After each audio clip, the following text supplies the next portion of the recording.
আগে একটা ছুটির দিন মানেই ছিল উৎসব। একটা নতুন জামা মানেই ছিল রাজ্যের আনন্দ। অথচ আজ পকেটে টাকা আছে, হাতে দামি ফোন আছে, কিন্তু সেই অদ্ভুত শিহরণটা কোথায় যেন হারিয়ে গেছে। বড় হওয়ার সবচেয়ে কঠিন দিকটা বোধ হয় এটাই, আমাদের উত্তেজনাগুলো সময়ের সাথে ধূসর হয়ে যায়। ছোটবেলায় আমরা প্রথমবার অনেক কিছুই করতাম, তাই সব কিছুতেই একটা ম্যাজিক ছিল। এখন আমরা অভ্যস্ত হয়ে গেছি। দায়িত্বের চাপে আমরা এতটাই ক্লান্ত যে জোছনা দেখার চেয়ে ঘুমিয়ে নেওয়াটাকে বেশি জরুরি মনে হয়। আচ্ছা, মনে আছে ছোটবেলায় বৃষ্টির শব্দ শুনলেই মনটা কেমন নেচে উঠতো?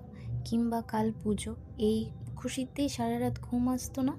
অথচ আজ বৃষ্টি মানেই কর্দমাক্ত রাস্তা আর জ্যাম। পুজো মানেই স্রেফ বাড়তি ঘুম।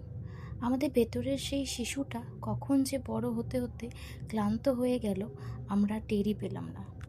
আসলে আমরা বড় হইনি, আমরা আসলে অভ্যস্ত হয়ে গেছি।